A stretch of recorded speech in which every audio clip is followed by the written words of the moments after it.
Hola, ¿qué tal? Bienvenido a esta clase de Academos. Hoy veremos biomoléculas. Iniciamos. Vamos a hablar sobre las biomoléculas orgánicas más importantes: carbohidratos, lípidos, proteínas, ácidos nucleicos, aunque también debemos de considerar a las proteínas, a las vitaminas. Carbohidratos. Dentro de los carbohidratos, aquí se muestra la representación más famosa de los carbohidratos, que corresponde a la glucosa. Se le conoce como carbohidratos debido a que una de sus características más importantes, como nos dice aquí, corresponde a la fórmula estequiométrica carbono 1, hidrógeno 2 y oxígeno 1. Y esto se refiere al número de carbonos. Los carbohidratos van desde 3 carbonos hasta 7 carbonos. Las unidades de los carbohidratos son los monosacáridos. La unión de monosacáridos nos da disacáridos. Mono significa 1, di significa 2. Y cuando se unen muchos monómeros, se forman polisacáridos, de los que hablaremos más adelante. Los carbohidratos desempeñan funciones muy variadas. Son importantes en la formación de estructuras que protegen a las células, como la celulosa, polisacáridos de paredes bacterianas y exoesqueletos, por ejemplo, de los insectos. Los monosacáridos son los azúcares más simples, van desde el 3 al 7 y se denominan dependiendo del grupo funcional. Si es un grupo aldehído o un grupo cetona. Y se antepondría el nombre aldehído o cetona, posteriormente el número de carbonos con la terminación osa. Por ejemplo, aldo triosa, aldo tetra, aquí sería tetrosa, aldo penta, o sea, aldo pentosa, aldo hexa de 6, aldo hexosa, aldo hepta con terminación osa. Sería aldoheptosa, y lo mismo ocurriría con las cetonas. Los organismos heterótrofos obtienen los monosacáridos a partir de nutrientes. Químicamente son polihidroxialdehídos o polihidroxiacetonas. Como comentaba en un principio, el carbohidrato más famoso es la glucosa. Los monómeros están formados por enlaces de tipo glucosídico o glucídico, también lo pueden encontrar. Entonces, las moléculas de carbohidratos se unen por enlaces tipo glucosídicos. Muy importante. Muy bien. Y la unión de monosacáridos nos va a dar disacáridos. Recordando, mono significa 1. Entonces, como ejemplo, 1 más 1 es 2. Entonces, la unión de 2 monosacáridos nos va a dar un disacárido. Y aquí tenemos los más importantes. Por ejemplo, empezando por la lactosa. La lactosa es producto de la unión entre glucosa y galactosa a través de uniones o enlaces tipo beta. Mejor conocido como el azúcar de la leche. La maltosa va a ser producto de la unión entre dos moléculas de glucosa a través de enlaces tipo alfa. La maltosa, que se usa para la elaboración de algunas bebidas alcohólicas, la malta. Y la sacarosa va a ser producto de la unión entre glucosa y fructosa a través de enlaces tipo alfa. Que la sacarosa, un ejemplo de ellos es el que se encuentra en el néctar de las flores. Y la celobiosa, que en ocasiones a veces se escribe con X, algunos libros, la celobiosa nos menciona que va a ser el producto de la unión de dos moléculas de D-glucosa, pero a través de enlaces tipo beta. Muy bien. Y polisacáridos son macromoléculas constituidas por varios monosacáridos. Ahorita vamos a ver cómo se estructuran los polisacáridos. La palabra poli significa muchos. Entonces, por ejemplo, aquí podemos ver un monosacárido unido con otro. ¿A través de qué tipo de enlaces habíamos dicho? Enlaces tipo glucídico. Eh, Aquí son varios monosacáridos unidos. Entonces, como dijimos, la unión de muchos monosacáridos, eso va a dar a un polisacárido. Y tiene distintas funciones. Pueden ser estructurales, de reserva energética. Y dentro de los polisacáridos, voy a mencionar algunos, por ejemplo, los almidones o el almidón, que se constituye por amilosa y amilopectina. Eh, los almidones es la forma en que las células vegetales almacenan la energía. Y estos se pueden encontrar en semillas, así como tubérculos. La celulosa. Celulosa va a ser el principal polisacárido estructural de las paredes celulares de los vegetales. Y recordemos que la celulosa va a ser el principal compuesto del papel, madera y algodón. Y el glucógeno, muy importante el glucógeno. El glucógeno es un polisacárido de reserva energética también, pero esta va a ser reserva energética para las células musculares. Va a proporcionar energía para la contracción de los músculos y en el hígado va a formar el glucógeno hepático.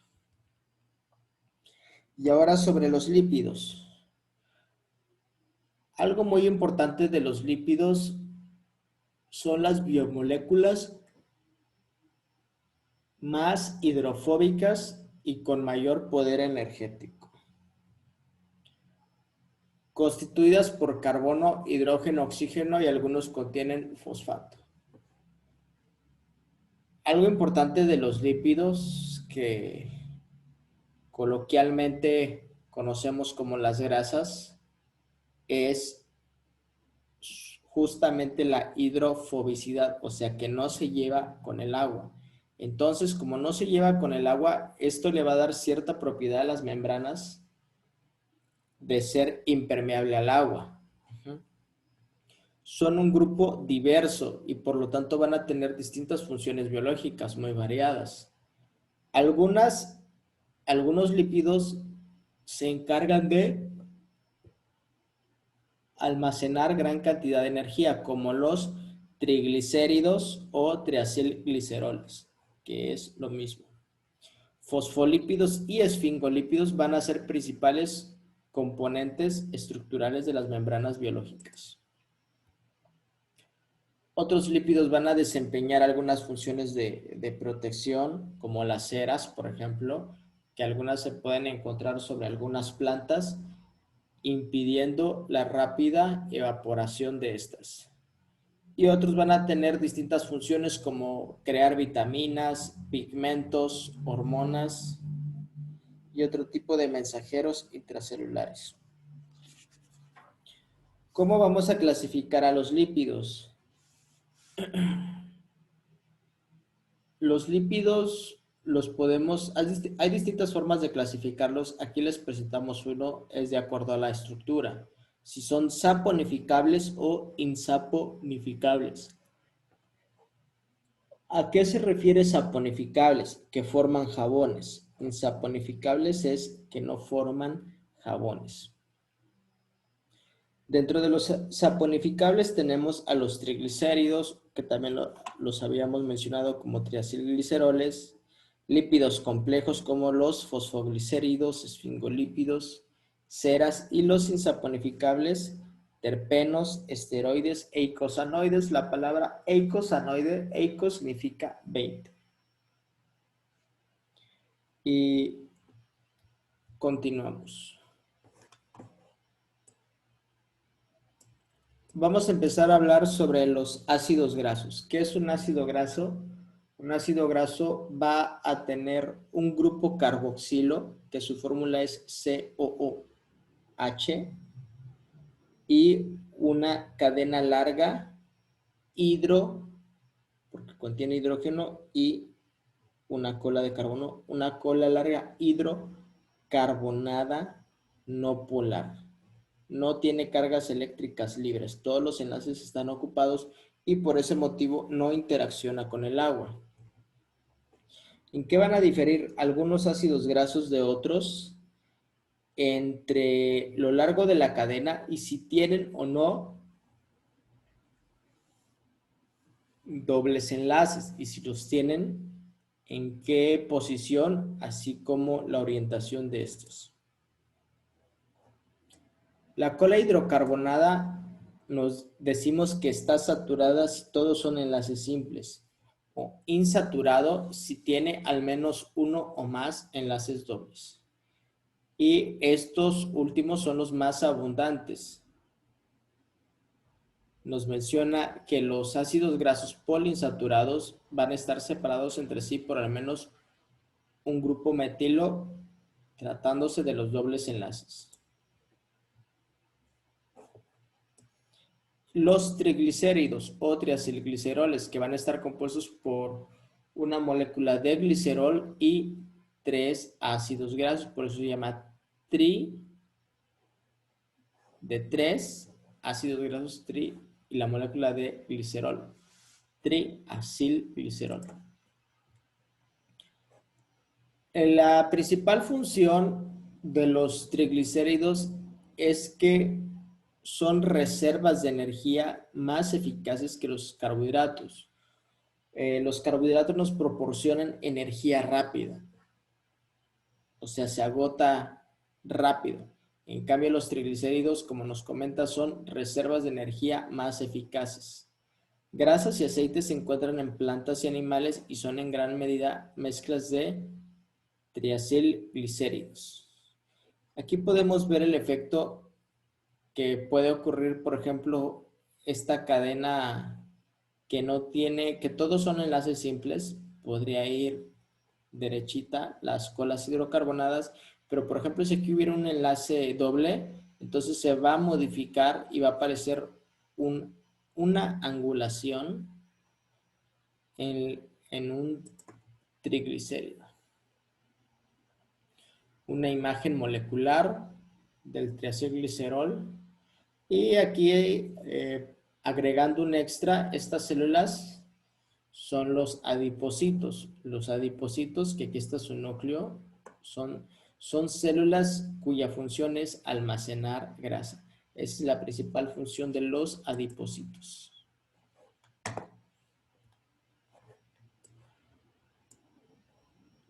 Los fosfoglicéridos como principales constituyentes de las membranas.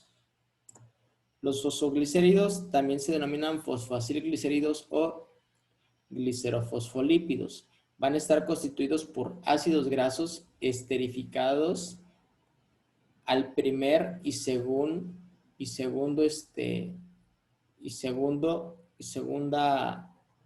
carbono del glicerol, de la molécula del glicerol. Pero aquí va a haber una diferencia. Donde se encuentra la tercera molécula de carbono, aquí va a estar unido a través de un enlace fosfodiéster a un grupo fosfato. Y este grupo fosfato va a tener carga. Y si tiene carga decimos que es polar. Polar porque tiene carga o cargado. Entonces, el fosfoglicérido o fosfoglicerol, recordemos, va a ser el grupo fosfato, pero se llama fosfoglicerol, y el glicerol va a estar unido a las cadenas de ácidos grasos. Y aquí, por lo mismo que va a tener carga, se le puede agregar algunas moléculas que tienen carga, como aquí les pone el ejemplo de la colina.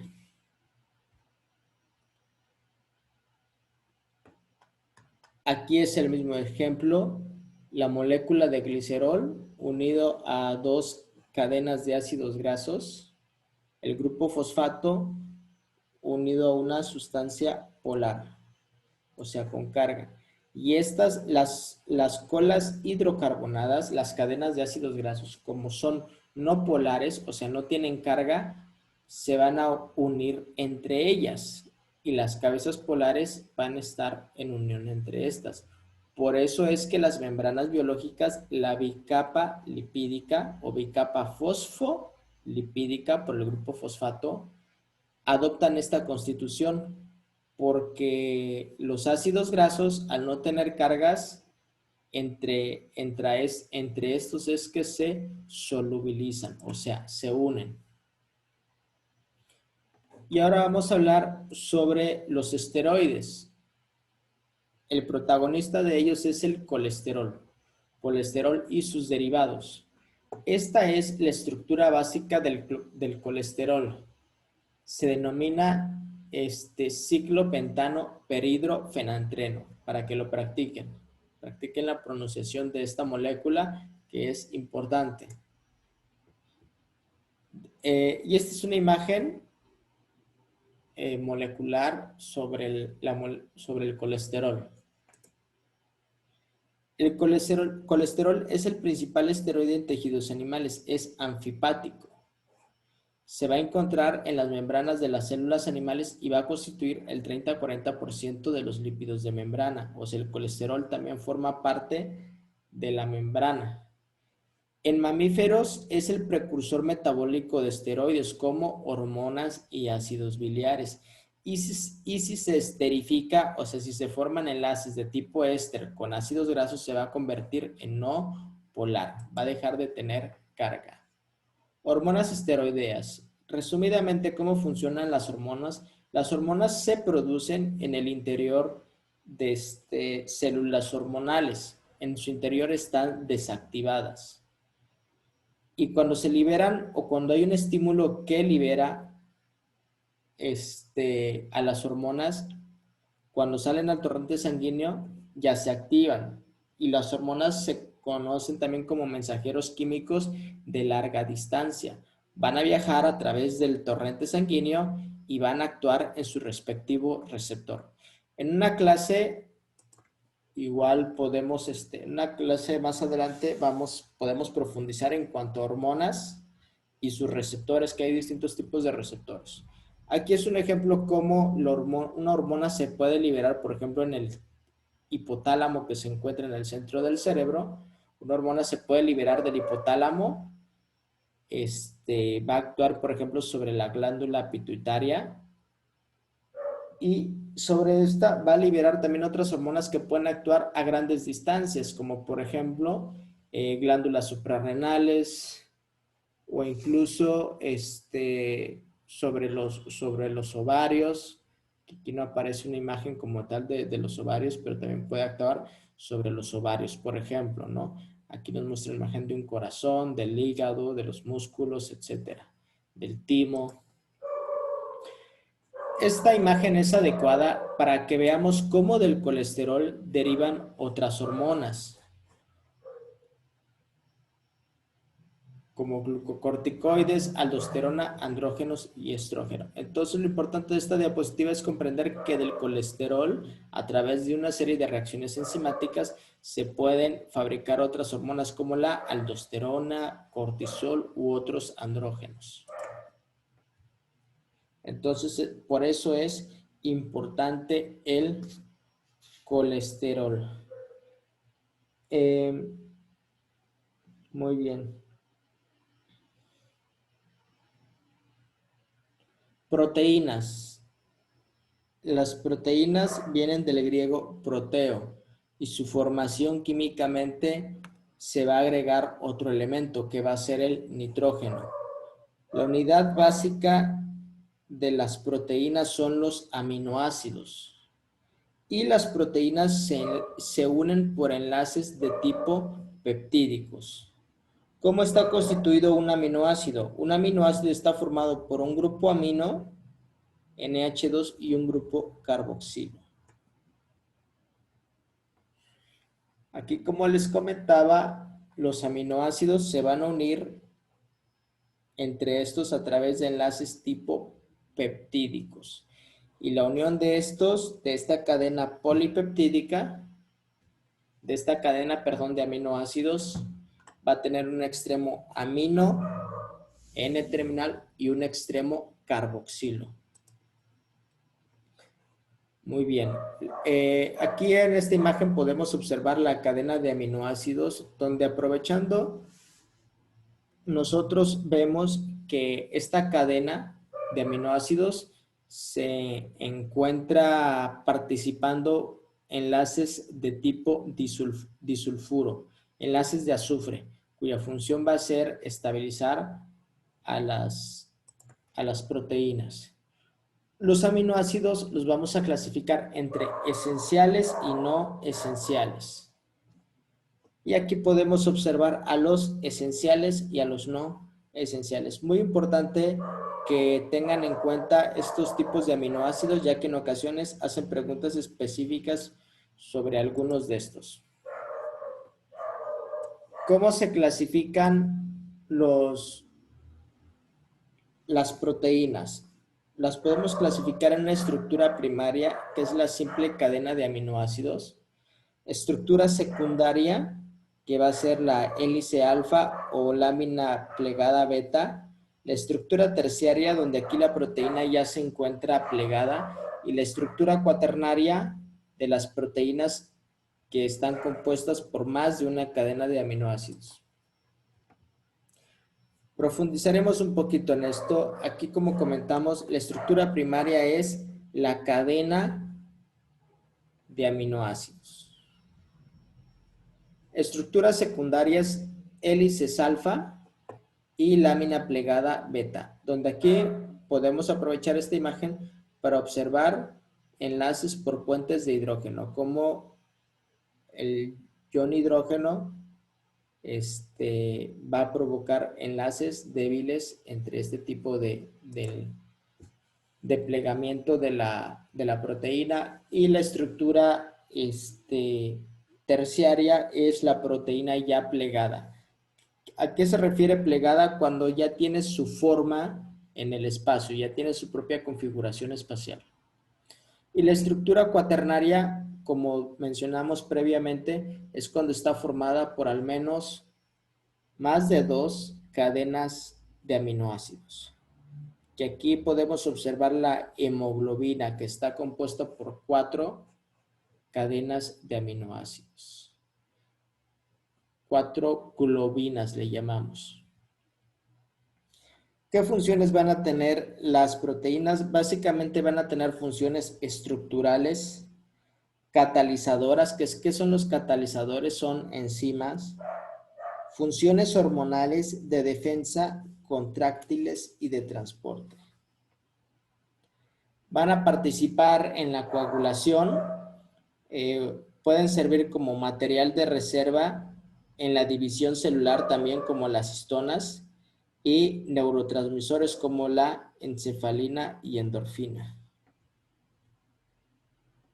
Aquí tenemos algunos ejemplos. Contráctiles, actina y miosina. Estructurales, el colágeno. De transporte, como la hemoglobina. De defensa, los anticuerpos. Sanguíneas, como la albúmina o como la fibrina también, que van a servir para la coagulación. Catalizadores, como las enzimas, y ejemplos de algunas hormonas. Pues este es el resumen de la clase. Espero les sea de mucha utilidad. Un gusto.